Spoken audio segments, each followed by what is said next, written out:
a seashell at the top of the world, nearly 29,000 feet above sea level dune. So how did the ocean end up on Everest's summit? 140 million years ago, this wasn't a mountain at all. It was the floor of an ancient sea called Tethys. Back then, India wasn't even attached to Asia.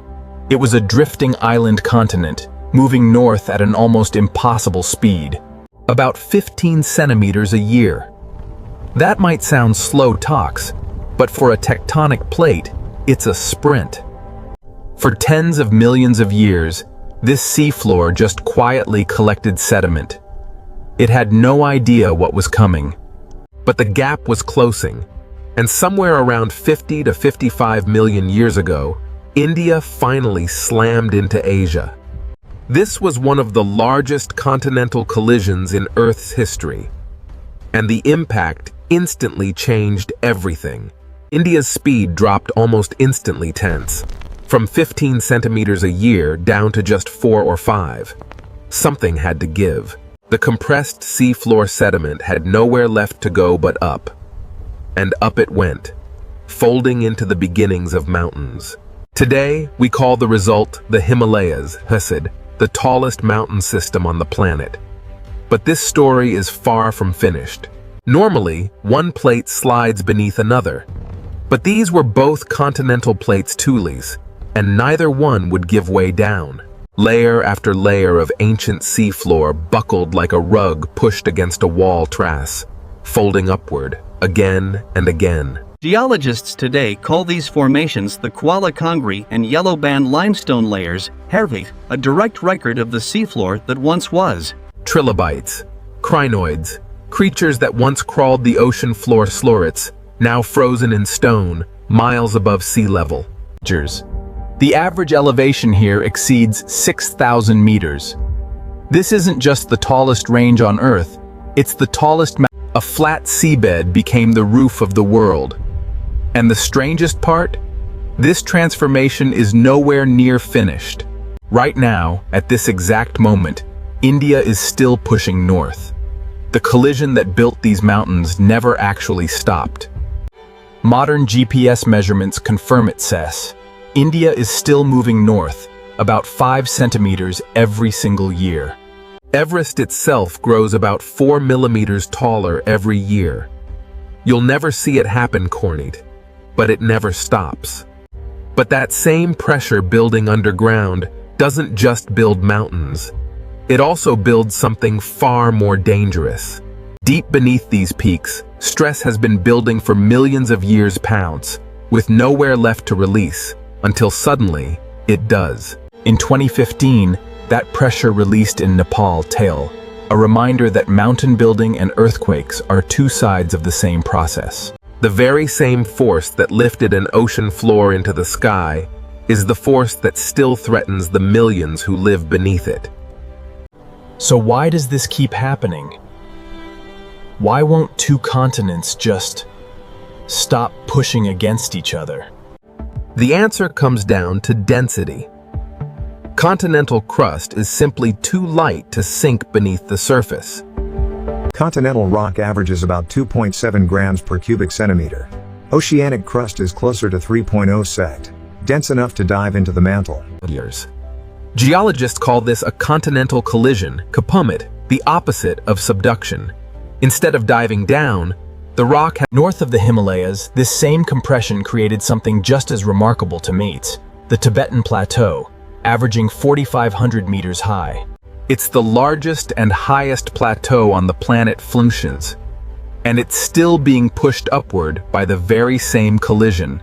Density explains why the mountains rise. But this story isn't just about rock, Fess. It's about everything that depends on it. That same ice feeds rivers like the Ganges, the Brahmaputra, and the Indus, water that nearly 700 million people depend on. Entire civilizations grew along these rivers, built on water that started as snowfall on peaks born from an ancient seabed.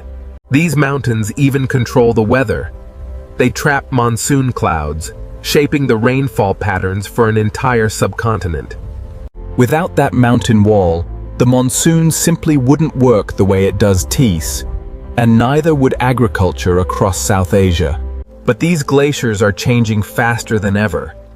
The same mountains that took millions of years to build are melting in decades. The ancient collision gave us these rivers. What happens to them next is being written right now by us. Scientists now monitor this collision constantly, tracking movement, mapping fault lines, trying to understand what comes next. Every measurement they take adds another data point to a story that started 140 million years ago, Colby, and still isn't finished being written. From ocean floor to mountain peak, to the water that feeds nearly 1 billion lives peak, this is what deep time actually looks like. But if a flat seabed can become the roof of the world, what does that tell us about everything else we assume is permanent? But if a flat seabed can become the roof of the world, what does that tell us about everything else we assume is permanent? This little shell has outlived oceans, continents, and nearly every species that ever swam beside it. All of human history, every civilization, every war, every invention, fits into less than a blink of the time it took to build this range. The Appalachian Mountains were once just as tall as the Himalayas. Given enough time, even the roof of the world will wear down to this. Earth itself is not a fixed place. It's a process, one that's still happening, right beneath our feet, in every direction. Every peak, every ocean, every coastline we know today, none of it is finished. All of it is still becoming something else. A seashell on the roof of the world isn't just a strange fact. It's proof that nothing on this planet stays where it started. So the next time you look at a mountain, remember totes, you're not looking at something solid and unchanging. An ocean became a mountain. And it's still becoming something new, one imperceptible millimeter at a time. Thank you for exploring this journey with Channel Name. If you found this fascinating, like, share, and subscribe so you won't miss what comes next. Every mountain range follows the same arc, born sharp and jagged, then slowly worn smooth by wind, rain, and time itself. Even as the Himalayas rise, they're also being worn down grain by grain, in a constant tug-of-war between uplift and erosion. Rivers like the Ganges carry more eroded Himalayan rock to the ocean than almost any other river system on Earth. Pieces of the Himalayas, fragments of that ancient seabed serments, are quietly returning to the ocean, right now, every single day. Geologists read these rock layers like pages in a book, each one a record of a moment in this 50 million year story. For the people who live in these valleys, this geological story isn't abstract. It's the ground beneath their homes, shifting, always. Climate scientists now study these peaks to understand not just the past, but how a warming world will reshape the water supply for billions. Some of these glaciers have retreated more in the last 50 years than in the previous 500. The same forces that built these mountains over 50 million years are now being reshaped by changes happening in a single human lifetime. So this mountain range isn't just a monument to the past, it's a live experiment, still running, still changing, still being watched. Let's go back to where we started, a seashell, sitting at 29,000 feet. Now you know exactly how it got there. Not magic, not mystery, just 140 million years of patient, unstoppable geological force. We tend to think of mountains as the definition of permanence. The Himalayas prove that's exactly backwards. Everything solid beneath your feet, anywhere on Earth, has a story like this one, the whole, just waiting to be uncovered. Science didn't just explain a strange fossil. It revealed that the ground itself is a kind of memory. In another 50 million years, these peaks may look completely different.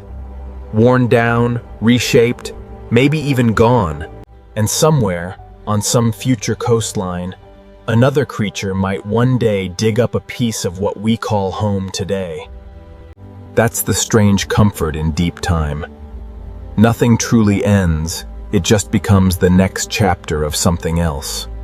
Every sunrise over these peaks is, technically, a slightly higher sunrise than the one before it. An ocean floor became the roof of the world. And somehow, that might be the most human story on the entire planet. We build cities, write history, and measure our lives in decades. This mountain range measures its life in tens of millions of years. This little shell will still be here long after we are Hunas, a quiet witness to a story that never really ends.